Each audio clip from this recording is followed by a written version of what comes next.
잡아라 라는 얘기는 어디에 나온 얘기냐면 아가서 2장 15절에 나오는 얘기입니다. 우리 같이 읽어보도록 합시다. 소리내서 시작.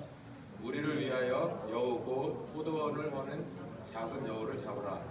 우리의 포도원에 꽃이 피었음이니라. 뜬금없이 제가 목회 한 15년 하면서 아가서 성경을 본문으로 잡은 적은 오늘이 처음입니다. 이 아가서는 여러분 아시다시피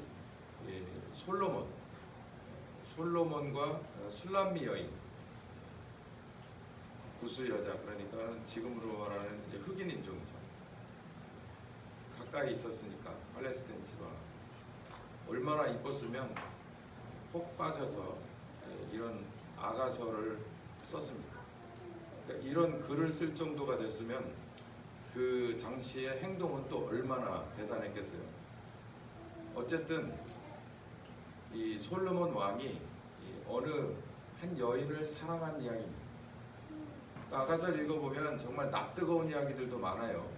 19금 정도 될 만한 얘기도 나오는데 전 아가서를 읽어보면서 뭐 다른 거 별로 관심이 없어요. 근데 이 포도원을 허는 작은 여우라고 하는 것이 머릿속에서 제 신학교 1학년 때부터 지워지질 않았습니다. 이게 도대체 무슨 얘기일까? 그랬더니 오늘 이 말씀을 딱 꺼내 주시더라고요. 이 얘기는 간단합니다. 이 얘기의 배경은요, 솔로몬이 술람미 여인하고 대단한 걸 꿈꾸는 게 아니에요. 그냥 어느 청년이 어느 처녀와 더불어서 이렇게 조그마한 울타리, 포도원, 작은 포도원을 져놓고 그 안에서 서로 쎄쎄쎄 행복했으면 좋겠다는 거예요. 그 얘기를 그냥 긴 서사시로 이렇게 쓰는 거예요.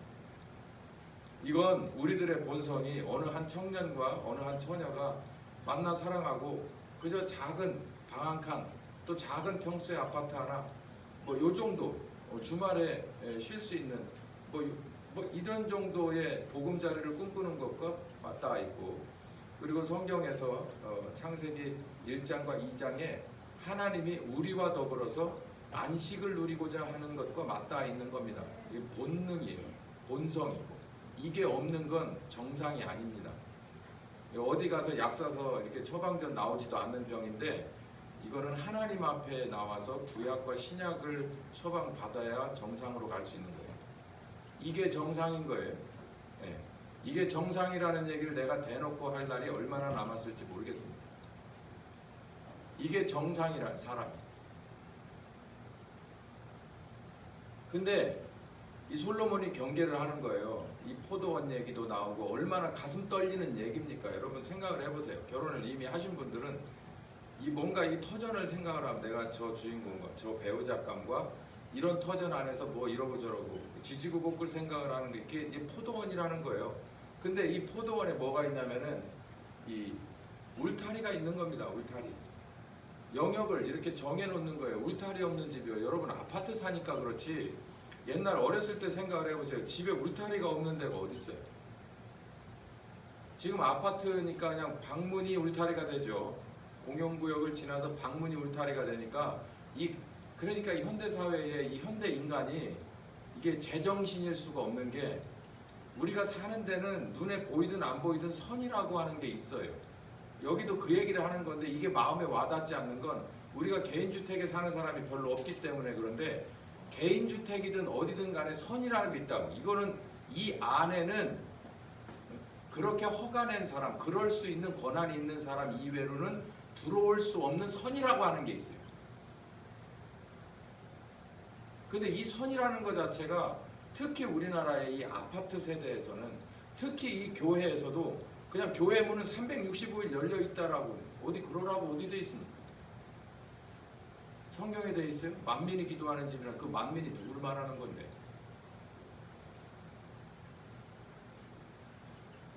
여기도 울타리가 있다는 거예요. 울타리가. 그런데 이 울타리를 허는 세력도 있다는 겁니다.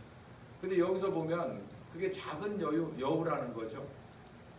엄청 큰 늑대라고 하지 않습니다. 늑대와 여우는 아주 달라요. 검색을 해보세요. 늑대의 외모와 여우의 외모는 다릅니다. 여우는 쪽제비보다 조금 크다고 제가 좀 거짓말 못하면 아주 조그만한 애완견만 해요. 그리고 얼마나 날렵한지 모릅니다. 이리 빠지고 저리 빠지고 잘해요. 그냥 머리만 들어가면은 고양이처럼 고양이과라고 봐도 되겠지. 근데 늑대는 다르잖아. 근데 여기는 여우라는 어감이에요. 여우. 근데 큰 여우도 아니고 작은 여우. 근데 그것이 뭐를 하느냐면 나와 당신 간에 이 울타리를 헌다는 거예요. 포도원. 포도원이라고 하는 이 울타리. 지지고 볶고 쎄쎄쎄 행복하고 안식하길 원하는 이 울타리를 허는 세력이 있다는 거예요. 그 얘기를 하고 있는 거예요. 저는 오늘 여러분과 더불어서 여우를 잡자는 얘기를 하고 싶은데 우린 좀 이 가던 길을 좀 멈추시고 여러분의 삶에 있어서 나이도 마찬가지, 학력도 마찬가지, 여러분의 생각하는 철학과 가치 기준도 마찬가지 좀 놔두시고 스톱하시고 이걸 좀 따라와 보세요. 내 울타리가 있기는 한가? 에? 내 삶에 울타리가 있기는 한가? 유무형의 울타리가 있기는 한가? 그리고 그 울타리를 허는 내가 헐려 있는, 그러니까 울타리가 제대로 서 있냐? 있냐? 있으면 제대로 서 있냐? 제대로 안 서 있으면 어디서부터 어디까지가 문제고 뭐가 와서 그걸 그렇게 헐었냐? 이 얘기를 하는 거예요. 왕이 어느 한 여인과 어느 한 남자로 내려가서 그냥 행복하고 기쁘길 원하는 한 공간에, 포도원이라는 공간이, 포도원이 뭐 농장이라고 봐도 되겠죠. 그 공간에 울타리를 신경 쓰는 건 본능이라고. 우리가 그런 본능이 있냐는 거예요. 여러분의 울타리 똑바로 관리되냐라는 거죠. 그래야 된다라는 얘기고, 그렇게 못하고 왔으면 정신 똑바로 차려야 된다는 거예요. 요 동기부여를 하고 제가 성경을 좀 몇 개 더 찾아봤어요. 왜냐하면 오늘 얘기를 하려면 이게 사다리가 좀 필요해요. 갈라디아서 5장 1절입니다. 우리 같이 한번 읽어봅시다. 시작. 그리스도께서 우리에게 자유케 하려고 자유를 주셨으니 그러므로 굳게 서서 다시는 종의 멍에를 매지 말라. 자유라는 얘기를 좀 할 겁니다. 여러분 진짜 자유하십니까? 그렇지 않다는 게 제가 보는 거죠. 뭘 기준으로 하는데 내가 볼 때 난 자유롭거든. 오케이. 그 뭐라고 말리겠습니까? 근데 저는 의사는 의학사전을 가지고 임상을 거쳐서 자기 생각을 얘기하잖아요. 저는 뭘 얘기하겠어요? 저도 여기 와가지고 큰 서재를 보니까 박사도 했던 목사입니다. 그래서 저도 한마디 하고 싶은데, 목사는 성경을 말하고 하나님 소리를 듣잖아요. 하나님이 볼 때 여러분은 자유인이 아닌 것 같아요. 아닌 것 같아요는 제 입장이고, 아니라는 게 오늘 본문 얘기입니다. 스스로 종의 멍에를 매는 넌센스를 하고 있는 우스꽝스럽지도 않은 상황이다. 그러지 마라 이 얘기예요. 베드로전서 5장 8절입니다. 같이 읽어보시죠. 시작. 근신하라, 깨어라. 너희 대적 마귀가 우는 사자와 같이 두루다니며 삼킬 자를 찾나니. 예수님을 3번이나 아주 적나라하게 부인했던 베드로. 그럼에도 불구하고 초대교회의 담임 목사로서 마지막에 순교의 그 자리까지 다시 뒤돌아서지 않고 갔던 베드로. 베드로가 자기 생애 마지막에 사도로서의 삶이 끝나갈 무렵 이렇게 말하고 있는 거예요. 당신들 지금 삶이 평안하지 않아요. 근데 이 얘기는 그때도 맞는, 그때로서는 정말 확 와닿는 얘기지만 우리로서는 웬만한 사람들은 이게 와닿지 않습니다. 우는 사자가 어디 있어? 동물원, 대전 동물원에 가면 우는 사자 있나? 우는 사자와 같이 삼킬 자를 찾는다는 거가 뭐겠습니까? 요즘 길에 떠돌아다니는 개가 많다죠. 어디 등산로 가면은 개가 때로 몰려다닌답니다. 가더리 어느 한 등산계 약한 지팡이 짚고 다니는 노약자, 임산부 이런 사람들 보고 으르렁거린다고 생각을 해보세요. 그게 아주 조금 비슷하겠죠. 그러면서 몰려다니면서 약한 거를 찾아 몰려다니면서. 근데 이거는 사자가 그런데 사자가 이런 판이라고 누가 지금 우리들의 삶을 그렇게 진단을 하겠어요? 그러면 이 본문은 우리하고는 안 맞으니까 삭제, 유보해야 되잖아요. 제가 목사라고 얘기했잖아요. 제가 볼 때 이 얘기는요, 진짜 심각하거든요. 엄청 심각한 얘기예요. 오늘 그 얘기를 좀 하려고요. 밖에 떠돌아다니는 들개가 있으면 으르렁거리지 않아도 있죠. 전화합니다. 저것 좀 정리하시라고. 근데 우리들의 삶이 이런 사탄이 여러 가지 모양과 둔갑으로 우리에게 어떤 종류로든 이런 식으로 지금 널려 있다라고 생각을 하면 얼마나 두렵겠냐는 거예요. 지금 이 얘기를 하는 겁니다. 정신 차려. 그 여기 정신 차리라는 얘기잖아요. 근신하자 깨어라. 우리나라 말로 정신 차려야 이 얘기가 해요. 야 정신 차려. 깨어라 근신하라. 정신 차려. 정신 차려 임마 이 얘기예요. 이거 그냥 지나간 얘기예요. 그럼 삭제, 유보. 그렇지 않다는 얘기예요. 제가. 여러분 혹시 이거 아세요? 우리 상황이 어떤지 제가 한 3가지만 얘기할 겁니다. 30가지도 얘기할 수 있는데 필요하신 분은 저한테 오세요. 제가 이번 시즌에 여기 와서 하나교회 와서 다시 시작한 목회에서 여러분 필요하시다면 30가지를 제가 디테일을 알려드릴게요.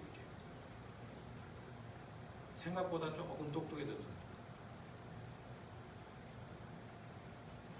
오늘 한 3가지만.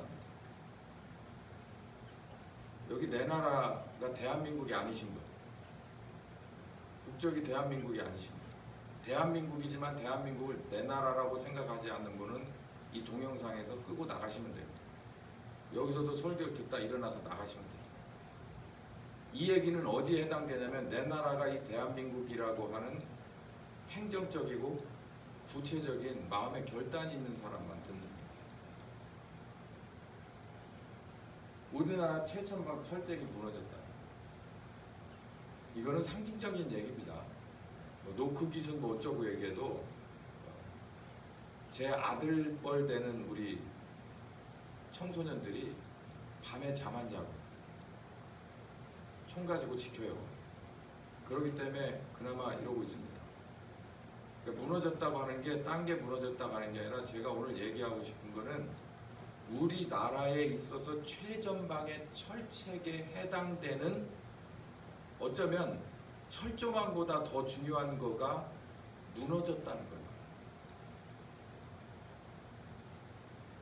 만약에 노크 기순했네 그러면요 거기 사단장부터 시작해서 옷을 벗습니다. 쫙 옷 벗고 끝나는 사람 있는가 하면은 영창 가는 사람들도 있어요. 근데 지금 이 철책선은요 그 앞에 서 있는 초병도 있지만 그 뒤에 서 있는 백업 부대들이 수십 개 백업 부대가 있기 때문에 어떻게든지 그 문제 해결합니다. 잡히잖아요. 근데 제가 말씀드리는 이 철책은 한번 무너지면 그 뒤가 없어요. 이 굉장히 중요한 철책인데 이거 호철책이란 말이에요. 뭐 방어 기제가 좀 한 2개 정도 있는데 뭐 오늘 제가 말씀드리는 건 긴장을 극대화하기 위해서 하나밖에 없어요. 철책이. 그게 뭐냐면 헌법이에요. 헌법. 우리 사는 사회에 울타리가 있습니다.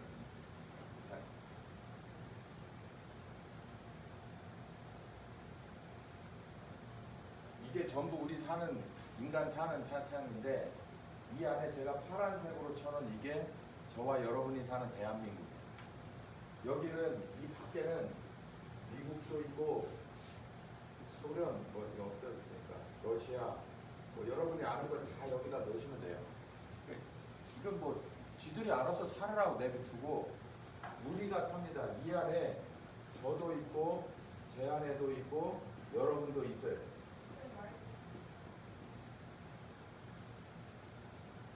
다 들려요?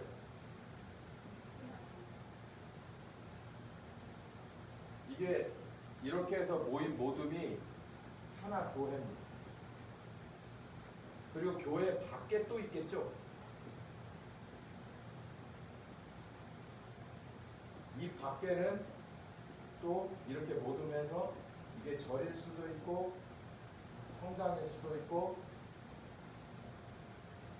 여기는 또 있을 수 있어요. 이게 삼성일 수도 있고 현대일 수도 있고. 잘 들어주세요. 저는 정치경제학자가 아닌데 목사로서 말씀드리는 거예요. 이건 상식입니다. 다시 공부해야 돼요. 우리 사는 사회라고 여기가 대한민국. 이 대한민국의 이 네 꼭지점을 다 잇고 있는 눈에 보이지 않는 선이 이게 헌법이라는 거예요. 이게 너덜너덜 구멍 났다고. 그럼 어떻게 되겠습니까? 이 울타리가 구멍 나면 어떤 일이 있어요? 여러분 어떻게 할 겁니까? 울타리가 구멍 나면. 하기야 제가 깜짝 놀란 게 있어요. 울타리가 구멍 나도 우리 어렸을 때 별로 신경 안 썼어. 왜냐? 다들 믿기 때문에. 에? 울타리가 좀 이렇게 있어도 뭐 여기가 좀 허물어져도 놔뒀어요. 근데 제가 저 미국을 가보니까 얘기가 다른 게 얘네들은 있죠. 집이 천장이 빵꾸난 거는 그냥 좀 놔둘 수 있어요. 참고 기다릴 수 있는데 뭐는 안 되냐면 울타리는 안 돼. 그 허허벌판을 가도 있죠. 자기 땅의 울타리가 명확하고 국가 땅의 울타리가 명확해요. 그 캐년 지역 막 그냥 하루 종일을 달려가도 정말 아무것도 없는 땅인데도 울타리는 있어요. 저 정말 놀랐어요. 정말이에요. 그 울타리가 만만한 울타리가 아니에요. 쉽게 넘어가고 이쪽으로 넘어올 수 없는 울타리. 최소한도로 이 쇠줄로 인해서 한 2개나 4개 정도 되는 게 다 가로질러서 반듯하게 울타리가 있어요. 끊긴 걸 내가 진짜 못 봤습니다. 근데 우리는 울타리 개념이 별로 없어. 그러다 보니까 뭣도 없냐면 내가 사는 집의 울타리도 좀 허물어진 거 그냥 놔두는데 이게 나라의 울타리가 허물어지는 거에 대해서는 관심 있겠냐는 거예요. 뭐 없어요. 이 헌법이라는 울타리가 너덜너덜해졌다는 거예요. 자, 그러면 뭘 갖고 그렇게 얘기하냐고. 이 대한민국은 민주공화국이라고 헌법 1조 1항에 나옵니다. 근데 여기서 여러 가지 얘기가 있어요. 무슨 어느 노무현 그 사람이 얘기하는 건 저 민주주의를 인민민주주의로 보고 우파라고 나름 하는 사람들은 자유민주주의라고 보거든요. 근데 어쨌든 제가 그냥 가로로 썼습니다. 우리는 민주공화국이라고 얘기하지 자유민주주의 이런 거에 대한 얘기가 없어요. 그냥 민주주의라고 얘기하는 거예요. 그러니까 이게 틈이라는 거예요. 그러니까 틈이요. 그러니까 뭐라고 얘기하냐면 민주주의라고 하는 건 여기서 한번 제가 손들어 보라고 할까요? 민주주의는 뭘 보고 민주주의라고 말합니까? 딱 생각나는 거 원칙이 몇 가지가 있죠. 대답해봐요. 용감하게. 제가 대답하기 전에 민주주의 하면 머릿속에 딱 떠오르는 거 하나만 얘기해봐요. 우리 어렸을 때부터 했잖아. 학교 다닐 때. 선거죠. 선거는 뭐 원칙입니까? 손 많이 들은 다수결이 민주주의라고 생각을 하는 거예요. 그게 여우라고요. 그게 허는 거라고. 너덜너덜하니 다 구멍 내놨어. 아무나 다 들어가. 이 안에 들어가서 아무나 다 살아. 제가 자유민주주의 듣기 싫고 어감이 싫으면 그냥 놔두세요. 그러고 나서 그 밑에를 보세요. 이 민주주의는 두 가지인데요. 뭐가 기본으로 되니까 생각이 어떤 생각으로냐는 거예요. 제가 제 아내를 만나요. 어떤 생각을 갖고 만나? 결혼해서 아기 낳고 지지고 볶고 잘 살라고 만나는 거가 있어요. 그거는 해피엔딩이고 지극히 바람직한 거죠. 근데 만약에 제가 윤미경이라는 여자를 만나 뭐 하려고? 꼬셔서 그냥 즐기고 말려고. 그러면 생각 자체가 틀려먹은 생각이잖아. 만남이라는 것도 생각이 이렇게 두 가지인데 이 민주주의도 두 가지 생각이 있는 거예요. 다수결의 원칙이 나쁜 건 아닌데 이 다수결을 뭐를 바탕으로 해서 갖고 있냐면은 이 유물론이라는 거예요. 이게 유물론이 뭔지 이게 막 안 오죠? 이 두 번째 거 보세요. 유물론은 이런 얘기입니다. 사람들 간에 어떤 사람은 좀 많이 적게 많이 배우고 못 배우고 한 이 터구리진 사람들, 이 사회에 말하는 거예요. 이 사람들 간의 경쟁이라는 거예요. 여기 투쟁이라고 말하니까 듣기 싫죠? 경쟁. 그리고 혁명이라고 하니까 막 뭐 또 듣기 싫죠? 싸움이라고요. 경쟁이 극화되면 그 사람들이 세를 이루어서 다수결을 이루어서 바꾸어 놓을 수 있다는 거예요. 그래서 인민민주주의라고 하는 거예요. 사람의 뜻이 하나로 뭉친 사람이 많으면 이렇게도 바꿀 수 있어. 오늘부터 남자 여자만 있는 게 아니야. 남자 여자 중간에 수백 가지 성이 다 있다고 할 수 있어. 어떻게 생각해? 다 들으니까 그냥 그렇게 되는 거예요. 반대로 이 자유민주주의라고 하는 것은 천부인권이 기본되는 거예요. 헌법이 이렇게 두껍잖아요. 다 필요 없어요. 이 헌법이라고 하는 것은 어떤 의도에서 써진 거냐면 글로 쓰는 것은요. 지극히 아주 작은 부분을 제가 제 아내를 사랑하는 중심을 A4지 10장으로 썼다고 그게 답니까? 그거밖에 없어요? 그것만 하면 돼? 참 쉬운 사랑이죠. 마찬가지로 이 헌법이라는 건 법으로 꼭 써야 될 것, 안 쓰면 큰일 날 것만 써놓지만 그 안에 들어있는 무수한 감정이 들어있어요. 그게 뭐냐면은 하나님이 주신 인권입니다. 천부인권은 하나님이 준 인권이에요. 이게 사람 위에 사람 없고 사람 밑에서 이것도 해석을 하면 인민민주주의는 혁명으로 끌고 가는 거예요. 포퓰리즘과 혁명으로. 근데 이 천부인권은 어떻게 내려가느냐면 여기 두 번째 자유를 향해서 가는 겁니다. 그러니까 경기장에서 경기를 쭉 해요. 어떤 사람은 다리 하나가 없을 수도 있고 어떤 사람은 손이 하나 없을 수도 있어. 어떤 사람은 정신이 좀 이런 사람을 수십 명 수백 명을 전부 전 인류를 줄을 세워놓고 달리기를 뛰게끔 시켜요. 그러면 어떤 사람은 달리기라고 하는 항목에서는 빨리 나가는 사람도 있고 조금 덜 떨어지는 사람도 있고 뒤에 떨어지는 사람도 있겠죠. 그러나 하나님은 모두를 똑같이 본다는 얘기예요. 똑같이. 그게 천부인권이에요. 그래서 뭘 주라는 거냐면 모든 개인에게 신앙의 자유를 주라는 거예요. 이 신앙은 다른 말로 세상 사람들은 양심이라고 말하거든요. 나는 그거 그렇게 생각하지 않는데. 여러분, 지금 우리나라 대한민국이 이게 문제라는 게 뭐냐면 나는 그렇게 생각하지 않는데 라고 하는 얘기 딱 하면 어떻게 됩니까? 어디다 글을 한번 올려보세요. 여러분 지금 여러분의 페이스북에 아주 민감한 얘기 하나를 써서 올려보세요. 그럼 어떻게 될까요? 많은 사람들이 달려붙기 전에 페이스북이 삭제를 해버리고 유튜브가 삭제를 해버립니다. 그런 세상인 거는 아십니까? 특정한 단어가 나오면 그거 그냥 삭제시켜버려요. 여러분 개인이 어떤 소셜에 한번 올려보세요. 그러면 거기에 대한 게 그러면 그 개인의 양심의 자유가 없잖아. 나는 그렇게 생각하잖아. 나는 김치가 제일 좋은 보양식이라고 생각해. 그러냐? 나는 김치보단 샐러드가 좋더라. 이렇게 얘기하면 막 샐러드를 막 밟어. 그러지 말라는 거예요. 왜? 이유가 뭐냐면 천부인권. 하나님은 파란 짝이 없는 사람이나 팔두 짝이 다 있거나 그렇지 않고 하나님은 검정 사람이나 흰 사람이나 그렇지 않고 샐러드를 제일 좋아하는 사람이나 김치를 제일 좋아하는 사람이나 하나님은 똑같이 뭐 한다는 거예요?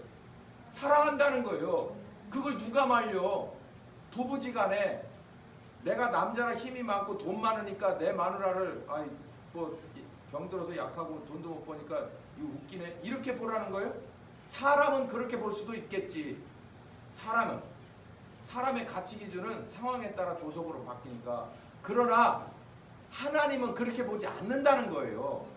그렇기 때문에 우리는 뭘 따라가라는 얘기입니까? 세상의 가치 기준 내 감정이 아니라 누굴 따라가라는 거예요? 하나님의 천부인권, 하나님이 모두를 사랑하는 사랑을 따라가라는 거예요. 만약에 제가 그렇지 못한 핸디캡이 있는 사람을 무시하면은 누굴 무시한 꼴이 된 거예요?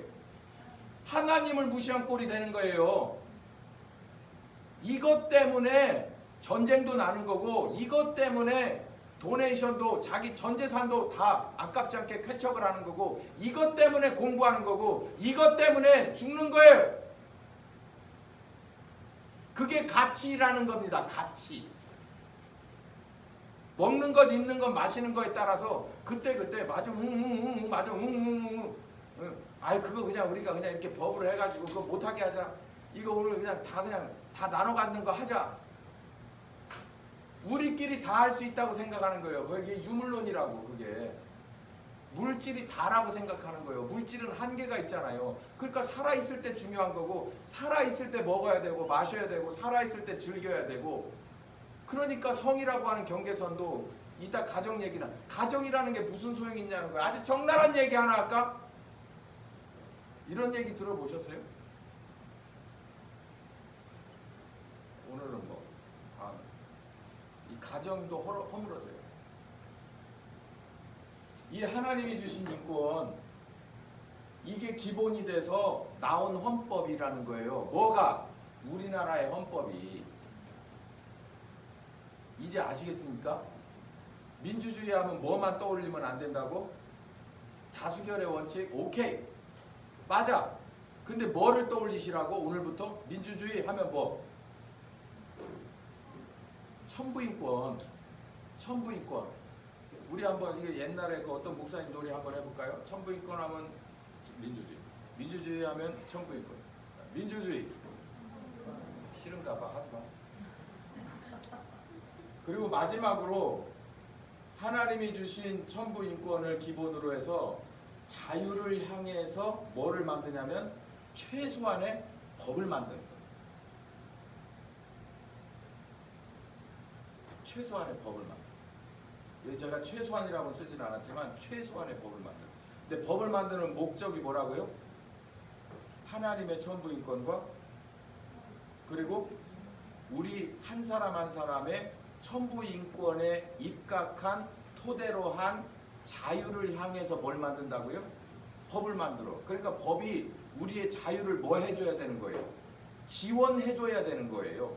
보장해줘야 되는 겁니다. 자유를 제한하는 것이 아니에요. 자유라고 하니까 자유당 때 자유, 제가 100번도 얘기했죠. 너희 집 산에 가서 나물 잘라오면서 산주인이 그랬대. 여보시오, 그 나무 왜 잘라가시오? 주인이 보면은 당신한테 경찰 부를 텐데. 그랬더니 내 자유요. 이런 거는 아니에요. 그거는 위법입니다. 위법. 하나님은 산주인도 사랑하고 하나님은 산주인이 아닌 사람도 사랑해요. 근데 내가 필요하다고 저 사람 거를 다 뜯어가? 그러면은 저 사람 사랑하는 하나님 무시한 거다. 여기 보세요. 신앙 얘기만 했죠. 양심의 자유라는 거예요. 신앙. 우리들의 양심은 우리 스스로의 양심이 우선이 아니라 누구의 마음이 우선입니까? 하나님 마음 우선이죠. 그러니까 우리는 양심의 자유를 넘어서 신앙이라고 하는 거예요. 두 번째, 언론이라는 것은 무슨 뭐 KBS, MBC 이거 언론이지만 언론 말 그 자체가 언이 말씀 원자에 론한다는 론자입니다. 이거 언론은요 이렇게 제가 이렇게 설파할 수도 있어요. 언론은 쓸 수 있습니다. 언론은요 방송이라고 하는 단파를 이용할 수도 있어요. 그게 엮여진 네트워크, 소셜 서비스를 이용할 수도 있어요. 그 모든 것이 뭐하다는 거예요? 자유롭다는 거예요. 어느 사람에게 어느 토픽에게만 자유롭고 어느 계층 어느 사람에게는 어느 토픽에게는 안 자유로우면 안 됩니다. 코비드라는 얘기가 이게 누군가가 어느 나라에서 계획적으로 만들어 놓은 거다라는 토픽을 다루면 그건 다 잘리고, 코비드의 응급약이 하이드록시클로로킨이라고 하는 사실을 얘기해주면 잘리고, 그거 얘기하는 사람 바보 천치라고 얘기하면은 띄워주고, 이건 안 된다는 거예요. 아주 기본적으로 틀려먹은 거라는 거예요. 우리가 몰라? 알아. 근데 내비둬. 이게 너덜거려도 내비둬. 특히 우리나라 사람들이 내비둬. 왜? 울타리 개념이 없어. 이거 참 심각한 사람들이요. 삼면이 바다 울타리로 돼 있어서 그런가? 울타리 개념이 없어. 우린 그러면 안 된다는 얘기예요. 이 시장 얘기 짧게 끝낼게요. 이 시장 얘기는 자유로운 시장 경제입니다. 그러니까는 이 사유를 말하는 거, 내가 소유할 수 있는 그 사유 재산을 말하는 거거든요. 이거 할 얘기 엄청나게 많지. 그거 딱 잘라서 한마디로 말해줄게. 그러면 공유 경제 하면은 잘 살 것 같은? 공유 경제 하면 잘 살 것 같아. 전 이렇게 생각해요. 가정 내에서 처음에 우리 저 두 신혼부부는 어쩌는지 모르지만 경제권을 누가 갖느냐는 굉장히 처음에 이렇게 중요한 얘기입니다. 결혼하기 전과 후가 달라질 수도 있고 이상하게 말이 살살 바뀌어질 수도 있고 그래요. 공유경제가 가정에서 배우자 간에 공유경제가 맞다고 생각하세요? 개인경제가 맞다고 생각하세요? 공유경제? 그렇게 해줘. 우리 집은 공유경제가 아니잖아. 응? 네, 시간 가니까. 공유경제는 무엇으로 완성되냐면 공유경제는 돈 많이 버는 사람 A나 B나 그러니까 아내나 남편이 전적으로 믿고 맡겨주는 헌신입니다. 믿음과 헌신이에요. 그게 공유경제가 살아남는 거예요. 그러니까 예를 들어서 남편이 많이 벌어, 아내가 많이 벌어, 아니면 둘이 비슷하게 벌어. 근데 공유경제하면 한 그 은행 계좌와 한 그 카드를 쓰는 거잖아요. 그러면 서로에게 연락이 가잖아요. 썼다고 안 가고, 뭐 썼다 안 썼다 이런 얘기가 나가잖아요. 그럴 때 서로 믿음이 그리고 서로 헌신이 없다면 공유경제 하지 말고 차라리 계좌 분리하는 게 낫습니다. 그 나중에 뭐 공유 뭐 남편이 뭐 좀 더 번다고 마누라 우습게 보는 거야 이런 이상한 소리 하지 말고 차라리 찢어갖는 게 나아요. 우리도 마찬가지예요. 저와 여러분이 공유경제 할 수 있어요? 전 못할 것 같아요. 목사잖아. 못할 것 같아요. 저는 이유가 좀 독특하죠. 제가 좀 많이 벌어서 여러분이 모질라는 부분을 많이 서포트를 해주면 좋지만 제가 이게 얼마를 버는지를 아시면 여러분이 저를 서포트해야 되기 때문에 차라리 나눠 있는 게 나아요.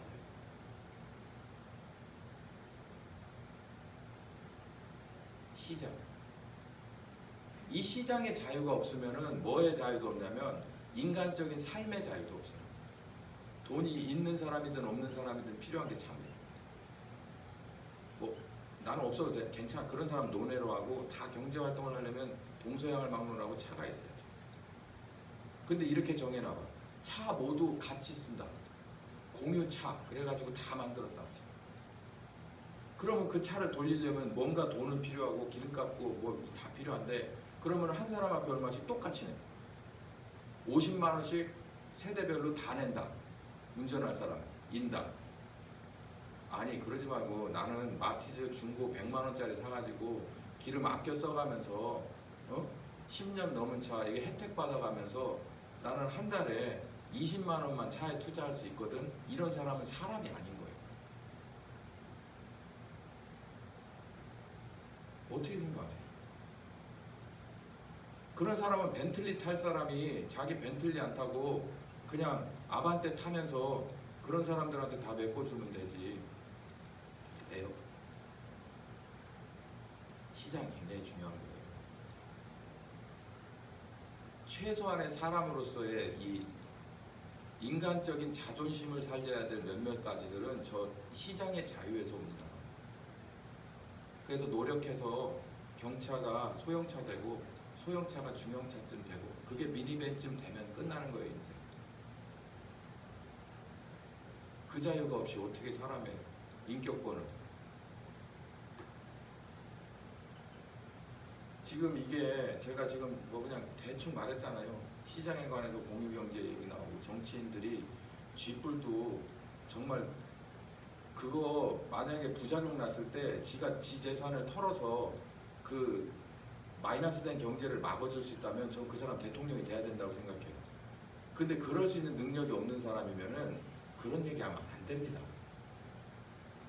똑똑한 국민이면요, 저 한심한 자식, 내 아들, 내 딸한테 지금 부채를 도대체 얼마씩이나 물려주려고 저런 위험한 장난을 하냐라고 생각을 해야 돼요. 안 그래요, 여러분? 여러분 자식들한테 마이너스 된 경제를 그렇게 불려주면 가들이 다 내야 돼요. 왜 그걸 생각 못합니까? 위험한 장난을 왜 해요?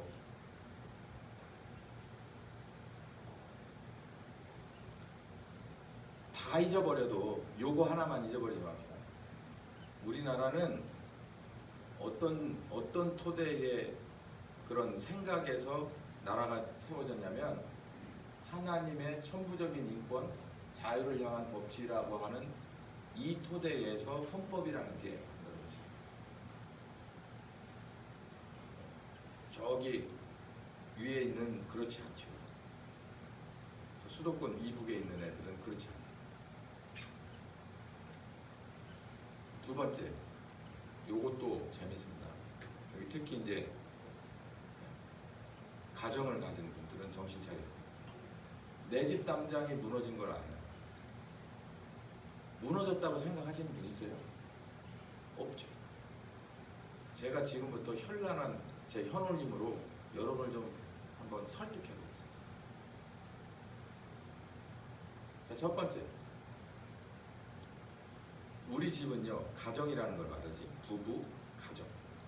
우리 집은요, 이런 것에 의해서, 이런 그 원칙에 의해서 세워졌습니다. 첫 번째, 성별이라는 게 있어요. 그러니까 남자 둘이 살며 여자 둘이 살면서 가정이라고 말하진 않아. 아니, 자매지간은 상관없지, 형제는 상관없지. 그게 아니라 이 둘이서 부부가 가정이라고 말하지는 않아요. 최소한 우리는. 밖에는 그러거나 말거나. 하나님의 성별은 하나님이 준 거기 때문에 여성으로 남성으로 두 가지 이유죠. 성경이 그렇게 돼 있고 현실이 그래요. 현실이 엄마 뱃속에서 나오면 하나는 여성으로 나오고 하나는 남성으로 나와요. 두 번째, 하나님이 정해주신 남자나 여자의 성별, 그리고 이거를 스스로 바꿀 수 없어요. 왜 그럴까요? 간단한 거예요. 내가 만든 거면 바꿀 수 있어요. 왜냐하면 내 권한으로, 내 능력으로 한 거니까. 근데 제가 늘 말하잖아요. 여러분이 만약에 출생에 관한 설문조사서, 계획서 해가지고 인터넷 어디 링크 달아주고 여러분 몇 년도 어디에 어느 나라의 어느 부모 밑에서 어느 피부를 가지고 태어나실래요? 라고 물어본 적이 있냐고요? 없잖아요. 그럼 이건 하나님이 정해준 거라고 보는 거예요. 안 믿는 사람은 우연이라고 말하고 재수없다라고 말하겠지. 근데 우리는 하나님이 정해줬다고 말하는 거예요. 그러니까 하나님이라는 권위를 생각을 해서 우리는 그 권위에 순종하기 때문에 하나님이 성별을 남성이나 여성이나 정해준 거 우리가 바꿀 수 없다라고 믿는 거예요. 근데 그렇지 않은 사람들이 있죠. 부부는 신성한 언약입니다. 신성한. 하나님 편에서 하신 명령 따라서 하는 언약이에요. 한 남자는 엄마를 떠나서 부모를 떠나서 한 여자와 더불어 한 가정을 이루라고 되어 있죠. 그건 하나님이 정해준 거예요. 그래서 이 사람이 하나님 정해준 사람이라 생각하는 배우자와 같이 하나님 앞에 약속을 하고 시작하는 겁니다. 뭐 할 때나 뭐 할 때나 뭐 할 때나 언약하고 둘이 같이 한 몸이 돼서 자녀가 생기기도 하고 또 없기도 하긴 하는 그런 때도 있지만 그래서 자연스럽게 이렇게 번성하는 거예요. 우리 이렇게 본다. 맨 마지막 거는 그냥 제가 늘 줄에서 할 때 쓰는 거예요. 배우자 간에 부부는 천부적인 사랑과 서로 간의 존중. 하나님이 존중하라고 했어요. 상대방을 왜 존중해야 된다고요? 하나님이 저 사람을 뭐 했기 때문에 사랑해서 만들었고 내게 붙여줬기 때문에 그 하나님 봐서 사랑해요. 내 상대방이 비록 약해져도 내 상대방이 비록 사고가 나서 핸디캡을 입어도 내 상대방이 그보다 더한 것이 있어도 하나님 봐서 사랑할 수밖에 없는 거예요. 뭐 할 때까지? 끝까지. 존중하고 서로 헌신하는 겁니다. 이게 에베소서 얘기죠. 자녀는 하나님으로부터 주시는 상급이에요. 근데 이게 아니라고 생각하는 사람들이 있어요. 아니라고. 그렇지 않다고 생각하는 많은 사람들이 있어요. 이거 어쩔 겁니까? 요즘 뭐 태권도 해가지고 뭐 안산인지 부천인지 예? 양궁에 안산인지 부천 뭐 어쨌든 그 경기도 어딘 것 같은데 그 되게 유명해졌더라고. 이거 스포츠 가리 여성들은 깎고 다니지 마세요. 짧게 왜 그러고 다녀? 왜 그럽니까? 관심 없어요.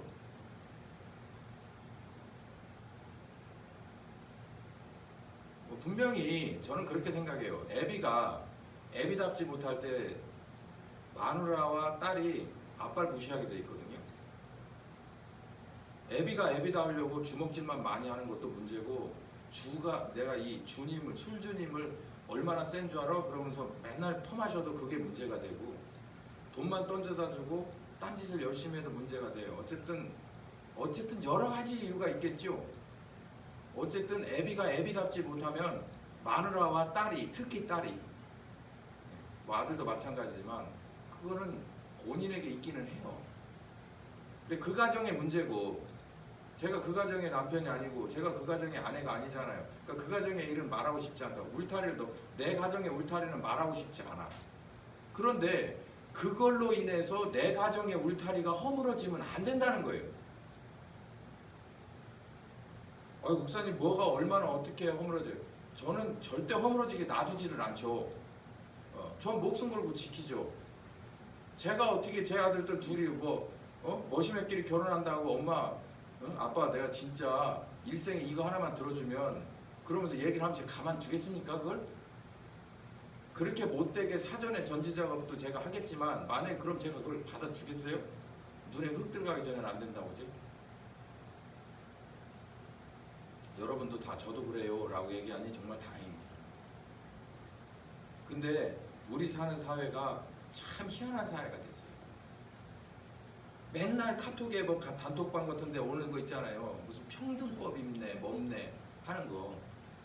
심지어는 교회에서도 목사도, 아주 유명한 목사도 이거에 대해서 정확하게 얘기하지 않고 장어처럼 미꾸라지처럼 살살 빠져다니는 이천 뭐라고 하는 목사도 있어요.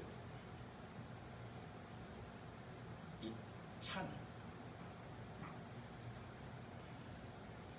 저 암투병 하시는 김동 뭐라고 하는 목사도 있어요.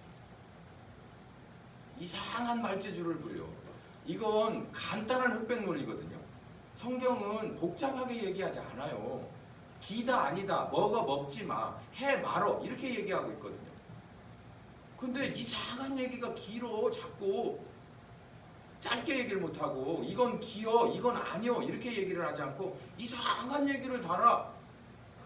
아니라니까. 간단하게 말한다고. 이건 아니여. 하나님은 두 성별을 주셨어. 둘끼리 서로 만나서 한 가정을 이루어. 그리고 번성하는 거야. 하나님이 서로를 사랑했으니까 목숨 걸고 서로 사랑하고 헌신하고 존중해 주는 거야. 그게 가정을 지키는 울타리야. 끝! 이게 가정론이에요. 성경에 입각한 가정론. 그냥 그렇게 살면 행복한 거예요. 그렇게 살다가 죽으면 되는 거예요. 하나님 나라 가면 그게 다 기록돼 나오는 거예요. 끝이야 그게. 이상한 얘기를 자꾸 해. 그러면서 무슨 남성도 여성도 아닌 뭐가 있고. 저 미국 같은 나라는 별 얘기 다 들으셨잖아요. 한인 스파에 무슨 남성 성기를 그대로 유지한 채로 자기는 여자라고 주장하는 이상한 사람이 막 활보해가지고 그 사람 내보내달라고 했더니 우리 법적으로 권한이 없다고.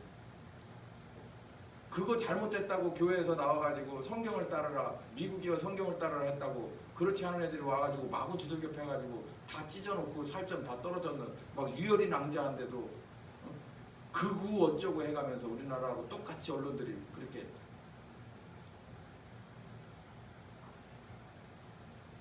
아이고 괜찮아. 어디까지 괜찮을 것 같아요? 언제까지 괜찮을 것 같아요? 어디까지 언제까지? 여러분의 자녀 어떻게 할 겁니까? 저도 자녀가 있어요. 결혼하지 않은 자녀 둘이. 또 얘네들은 또 이제 누군가와 만나 결혼을 이렇게 성경적으로 시작했더라도 그걸 유지하려면 어떻게 해야 될 거예요?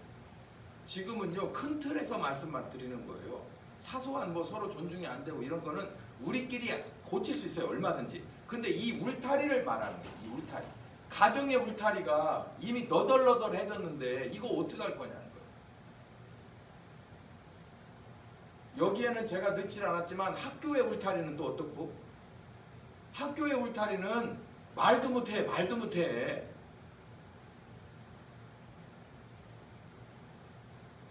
전 정말 여러분 들으면은 약 올릴 얘기지만 저는 이제 학교 보낼 애는 없어요.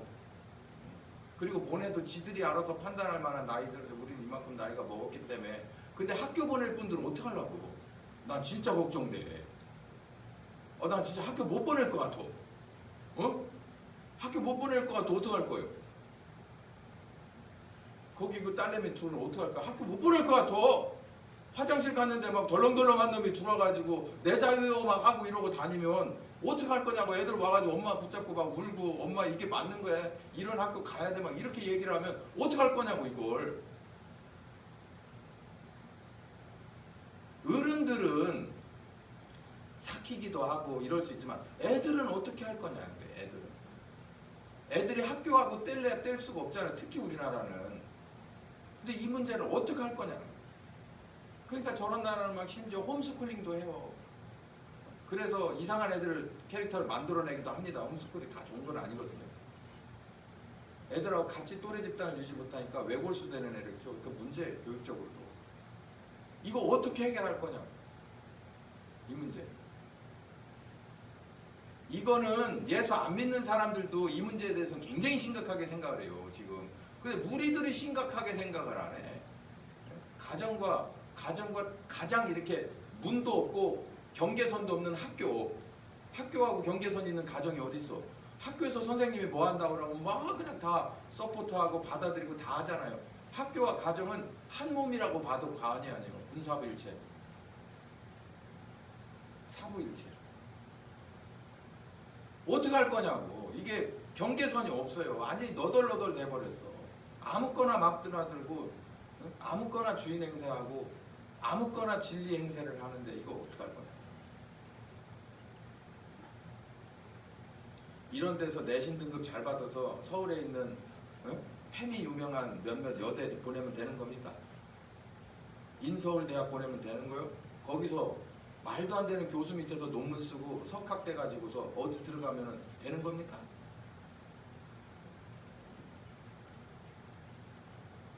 이건 우리보다도 저 미국이 더 심각해요. 거기는 이미, 그러니까 제가 미국으로 유학 보내라는 얘기 별로 안 하고 싶어요. 안 하고 싶어요.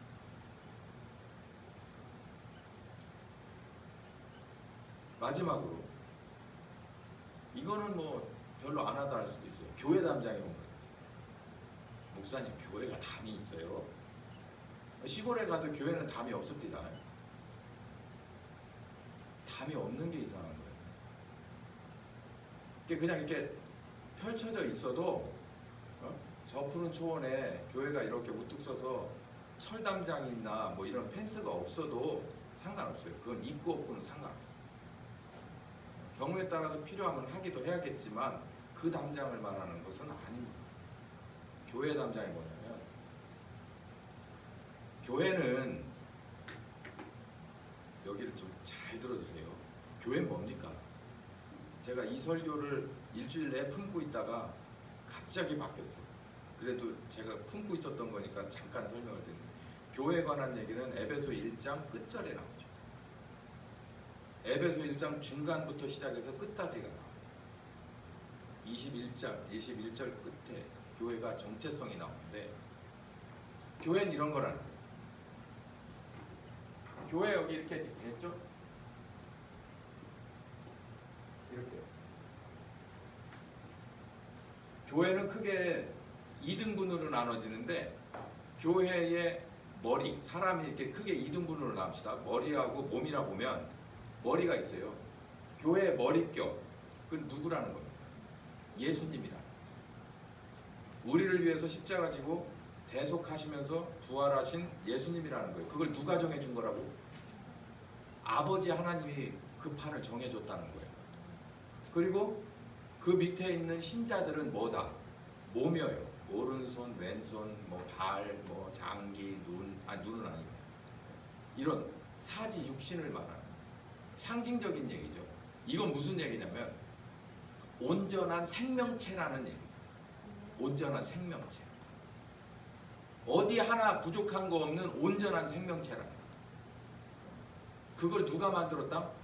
하나님이 죄악된 세상에 문제거리 많고 심판받을 세상을 위해서 만들었다는 거예요. 그러기 위해서 예수님이 가장 먼저 해야 될 일이 뭐였다고요? 십자가에 죽는 일을 먼저 하셔야 되겠다는 거예요. 그 일 하고 나서 벌어진 그 뒤에 그 좋은 복된 일들이 많은데 성령님 오셨죠? 그리고 교회가 생겼죠. 그러면 교회가 이 세상의 모든 나라가 지금까지 세상이 생겨서 지금까지 존재하는 나라가 있습니까? 유엔에 등기된 나라가 있어요. 지금까지 등기되어 나라가. 땅은 똑같은데 거기에 여러 왕국들이 또 여러 공화국들이 세워지고 없어지고 세워지고 없어지고 세워지고 없어졌죠. 유한한 세상, 시간과 공간 속에서도 한 땅에서 처음부터 끝까지 유지가 되질 않아. 사람이 하는 거야. 사람 자체가 그냥 한계가 있으니까. 근데 교회는 그렇지 않다는 거예요. 교회는 예수님이 죽고 부활하셔서 성령 처음 오셔가지고 생겨진 교회는 앞으로도 언제까지 있을 거라는 거예요. 하나님의 나라까지 있다는 얘기예요. 영원하다는 겁니다. 자, 그러면 아주 쉽게 얘기해서 우리가 교회의 진정한 지체잖아요. 그럼 우리는 어디에 통제를 받아야 됩니까? 하나님의 통제를 받아야죠.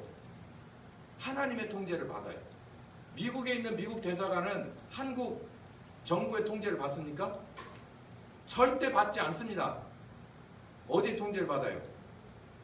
미국 본국의 정부의 통제를 받게끔 돼 있어요. 그 외교관 신분이고 거기는 한국 땅이 아닙니다. 마찬가지로 교회도 마찬가지예요. 교회가 무슨 예배당, 오케이, 예배당 아니라고 할게. 내가 100번 1000번 뒤로 물러서서 예배당이 교회라고 하는 얘기 안 해. 내 니들 말이 옳다고 해줄게.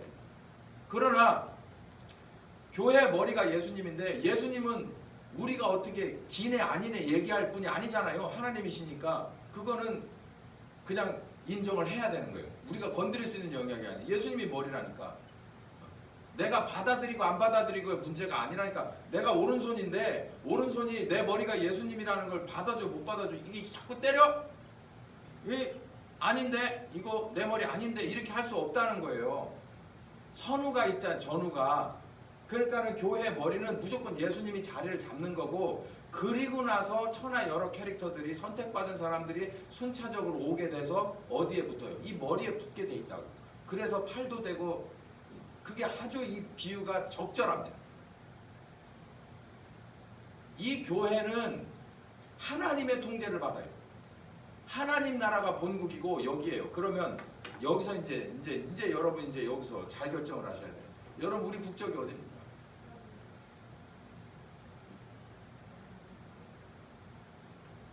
우리 국적이 어디예요? 네? 대한민국에?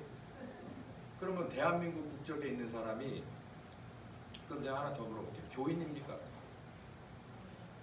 그리스도의 지체입니까? 교회입니까? 아니면 개요. 그냥 아닌데 전 아직 나중에는 모르지만 지금 아니요. 그럼 그냥 이 귀로 듣고 이 귀로 흘리세요.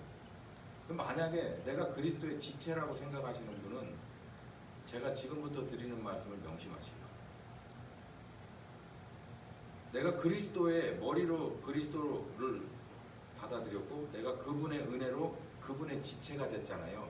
그럼 얘기가 전혀 달라요.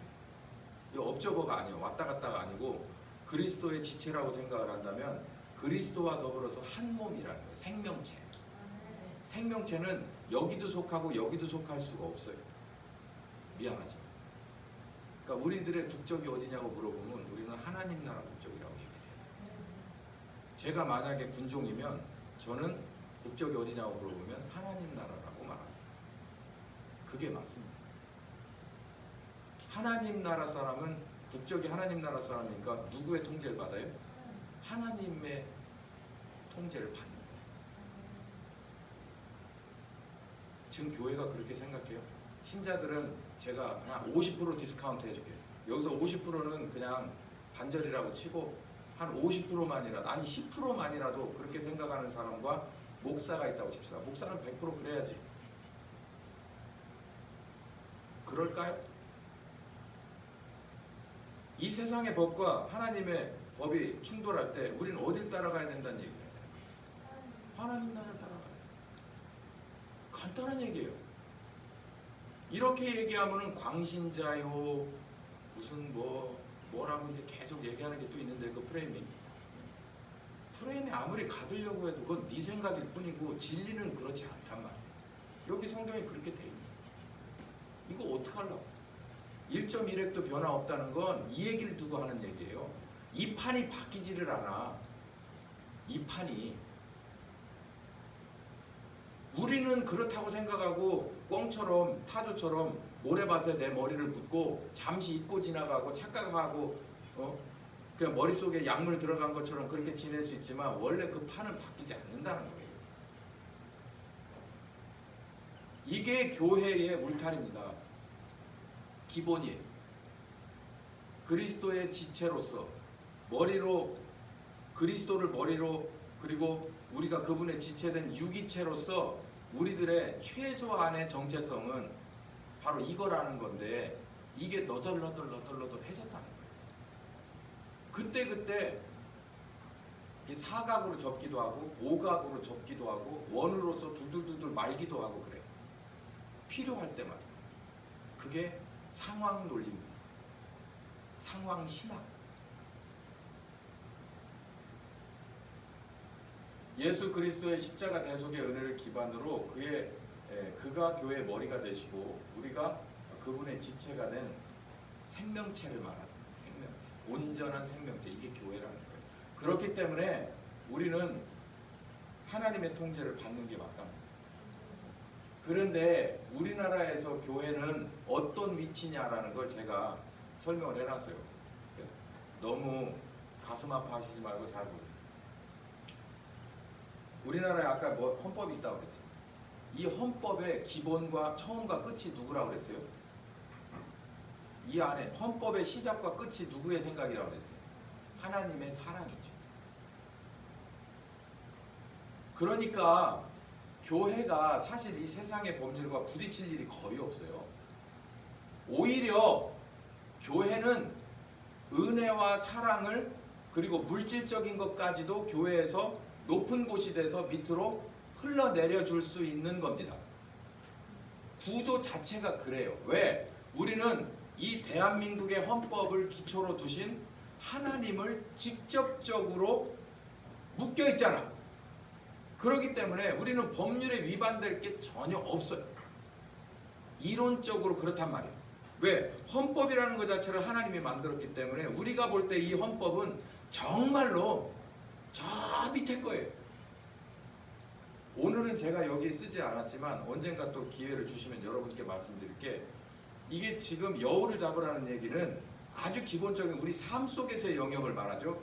이 교회 안에서 그리스도와 지체된 생명체라고 하는 이 범주 안에서 우리는 뭐를 지키냐면 하나님의 율법을 지킵니다.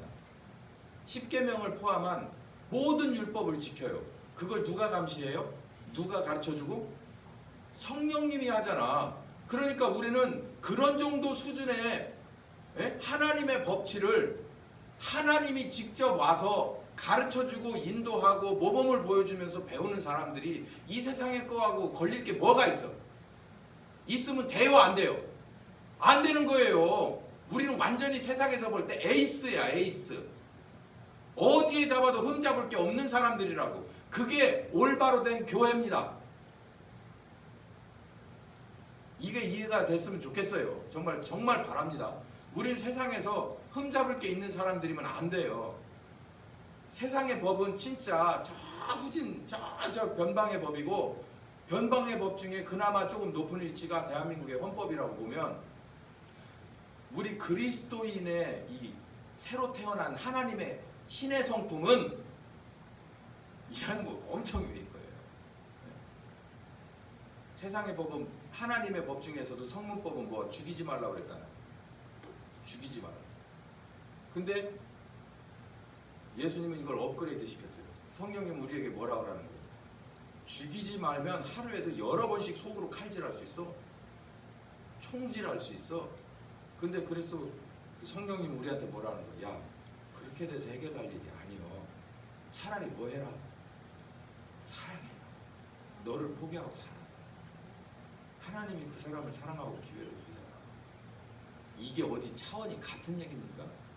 율법과 지금 성령님의 법이 차원이 같아요? 근데 현행법으로는요, 저 사람을 미워했다고 저 사람 미워한 거 가지고 죄를 물을 수 있어요? 사람을 죽여도요, 거기에 합당한 죄를 묻지 않습니다. 세상의 법. 그런 세상이에요. 사람 하나 죽여도 그 사람 죽이는 사형 나오지 않아요.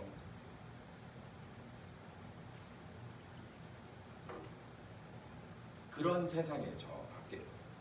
우리 이 교회 밖의 세상.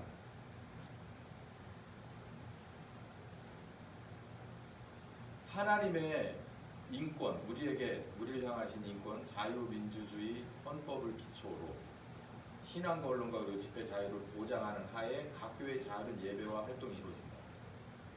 이게 딱 쉽게 설명을 해요. 우리가 세상에 바라는 게 별거 없어요. 이것만 해주면 돼요. 전 좀 더 나가서 교회 면세 안 해줘도 돼요. 세상은 돈이 신이잖아. 그러니까 전 면세 안 해줘도 된다고 봐요.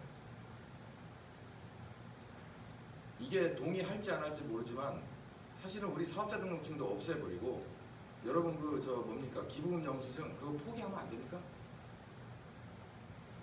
하나님의 거 드렸으면 그냥 그걸 끝나지 뭐 세상에서 또 리펀을 받아. 그런 것 때문에 자들이 우리한테 구구절절히 무엇이었고 하면 쪽팔리잖아. 그 돈 몇 푼 더 던져줘가지고 강아지 새끼한테 뼈다귀 하나 던져줬더니 조용해지면 그냥 그렇게 합시다. 저는 그래요. 사람들은 생각이 좀 달라. 오케이, 인정해드릴게. 천부인권이니까. 저는 그래요. 우리가 세상에 바라는 게 별거 없어요. 옛날에 교회개혁 시대에 모라비안들이 세상에 바라는 게 별거 없었고 그 당시에 종교개혁가들이 바라는 게 별거 없었듯이 우리가 세상에 바라는 게 별로 없어요. 메이플라워를 탔던 영국의 분리주의자들이 별로 바라는 게 없었어요. 세상에. 미국이 왜 국교가 없습니까?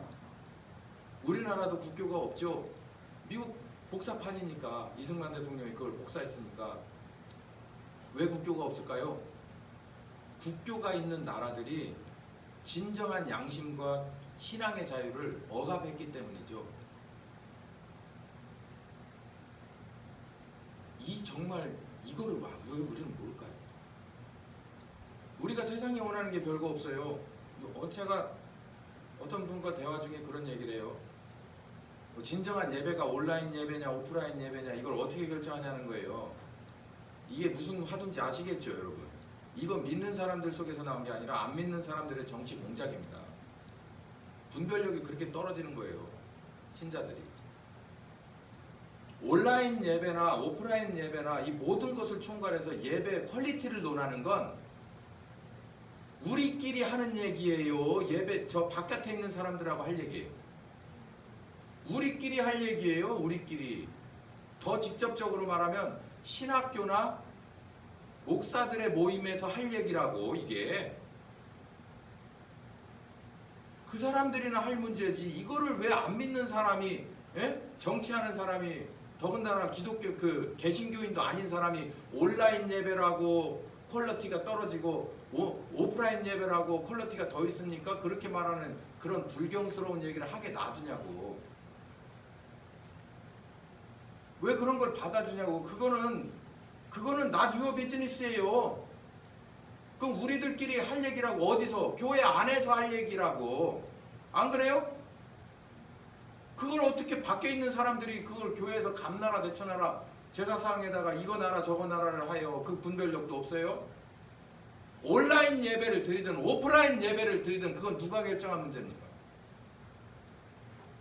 정확하게 말하면 예수님이 결정할 문제지만 예수님을 믿는 신앙의 스펙트럼이 넓으니까 오케이 존중해줄게 천부인권이라며. 그럼에도 불구하고 최소한 밖에서 그걸 명령할 수는 없다. 틀려요? 이거 분별력이 밖에 있는 사람은 없어요. 마음카페 그 허접 쓰레기들은 없다고.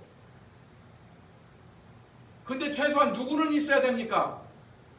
목사와 신자는 있어야 될 거 아니에요?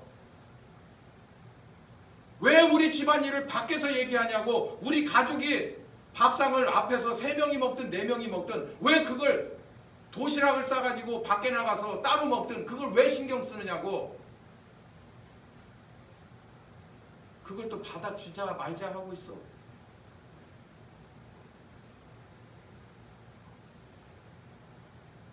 거창하게 양심과 종교의 자유 말하고 싶지도 않아요. 이건 상식입니다. 반대로 저 밖에 있는 사람들한테 이런 식으로 요구를 해봐요. 제가 아까 얘기했죠. 아침마다 집안 식구들 다 일어나서 국하고 밥하고 해서 일식 3찬 차려놓고 그거는 엄마가 하고, 그래서 애들까지 다 깨워서 도시락 다 싸가지고 옛날 우리 어렸을 때처럼 그렇게 해 라고 한다면 저 맘카페 가만히 있겠어요? 지금 우리는 그런 꼴을 당하고도 그래야만 되지 않겠어? 목사부터 시작해서 정신 나가리가 없어졌어. 이게 도대체가 울타리가 있어 없어? 제가 굳이 우리가 뭐 하나님 나라 법을 뭐 받아야 되고 그게 뭐 우선이고 이런 걸 떠나서 아주 기본적인 상식이에요. 어떻게 그렇게 하라고 밖에서 얘기를 할 수가 있어요? 이 아내를. 그걸 왜 받아주자고 말을 해? 속옷 색깔까지 정해주게 생겼어. 월화수목금토.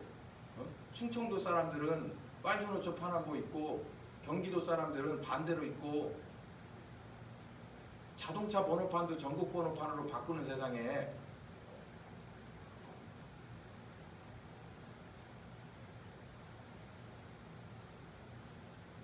다른 걸 요구하지 않아요.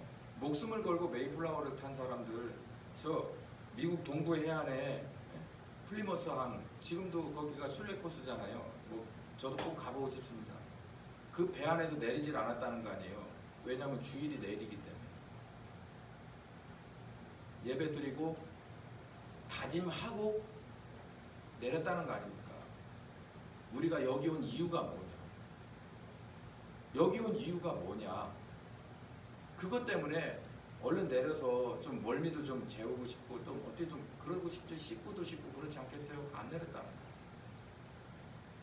배 안에 시체가 그렇게 자기 가족들이 거의 대부분 한 사람씩은 죽었는데도 그런 물론 장사는 지냈을지도 모르지만 그런 아픔을 안고도 그 배가 정말 한시도 더 있고 싶지 않을 거 아니에요. 그래도 꾹 참고 안 내렸다는 거 아니에요. 우리 여기 온 이유가 뭐냐? 그 영국을 떠나서 여기까지 목숨 걸고 온 이유가 뭐냐를 정확하게 알잖아요. 그 사람들이 목숨 걸고 지킨 게 영국 성공에 엄청 핍박했어요. 정말 알면 알수록요 정말 잔인하게 핍박을 했어요. 카톨릭 바랄 수도 없죠. 둘이 연합해가지고 이 사람들 정말 신앙의 자유 주세요, 예배의 자유 주세요, 이걸 꿈꾸는 사람들을요 거의 사냥하다시피 했어요. 이거를 미국의 수정헌법에 집어넣은 이 교회 예배의 자유를 국교가 없이 모든 종교의 자유를 거기다 넣으려고 이 사람들이 대를 이어서 그 헌법의 한 줄을 넣으려고 어떻게 살았는가를 한번 찾아보세요. 우리는 그렇게 된 모범된 그런 시스템을 어느 하나님이 준 사역자가 거 가서 배우고 또 하나님이 그 사람 신앙적으로 이렇게 질을 높여주셔서 볼 수 있는 안목과 그리고 우리나라의 그런 이 나라를 다시 세울 수 있는 그런 기회일 때에 우리는 들어와서 그 시스템이 그냥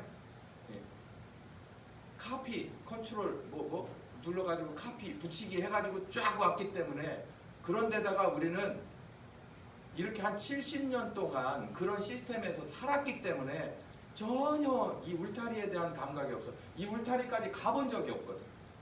이 안에서만 놀았거든. 특히 저처럼 교회 안에서 나서 교회 안에서 늙었거든. 그러니까 이 문제가 있는지 여기가 여우가 허는지 안 허는지를 몰랐다. 지금부터라도 아니 이거 다 무너져서 이 안에가 초토화돼서 이 세상이 하나님이 심판이 온다 하더라도 우리는 해야 될 일이 뭐냐면 무너진 거 우리가 가서 몸으로라도 막아야 되는 거예요. 왜? 이게 옳기 때문에, 이게 진리이기 때문에, 이게 하나님이기 때문에, 이게 우리 믿음의 선배들이 자기 목숨을 걸고 그 선을 긋고 거기에 울타리를 쳤기 때문에 그 사람들은 그냥 가서 그거 했겠어요? 하나님이 그렇게 해야 된다고 그 양심을, 그 사람들의 마음을 흔들어 깨웠기 때문에 그렇게 모든 거 먹고 싶은 것도 많고 즐기고 싶은 것도 많았겠죠. 근데 거기에 전부 인생을 바치고 그걸 위해서 공부했고 그걸 위해서 신학을 세우고 그걸 위해서 교회 헌신하고 그걸 위해서 순교했다는 건데 우린 뭡니까?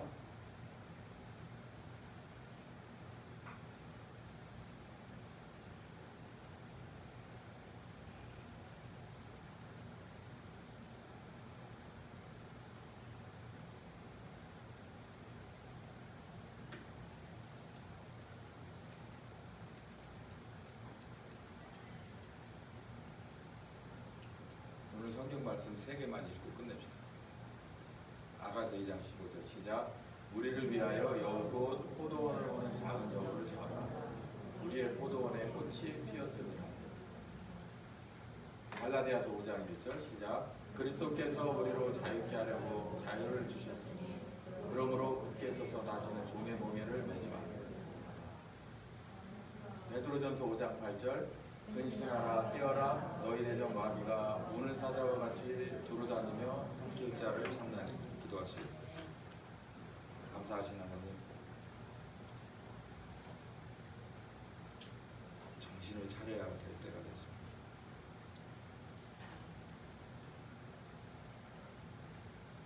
정신을 차려서 우는 사자와 같이 어떻게 해서든지 하나님과 우리를 분리시키고 아들 하나님의 십자가 지신 공로와 효과를 무의미하게 만들려고 하는 세력들이 큰 놈부터 작은 놈들까지 얼마나 많은지 정신 차려야 될 때가 됐습니다. 이미 우리들이 탄 배는 구멍이 여기저기 나서 너덜너덜해졌고 침수와 파선은 시간 문제인 것 같습니다. 그럼에도 오늘 저는 설교하고 이들은 와서 듣는 이유는 하나님은 언제나 역전의 명수이기 때문입니다.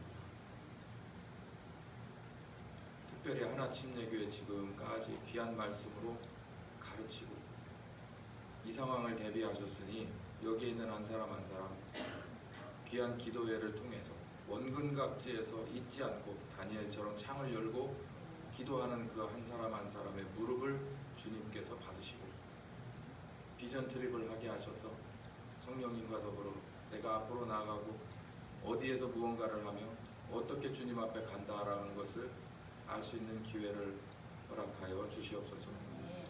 주 예수 그리스도의 이름으로 기도했습니다.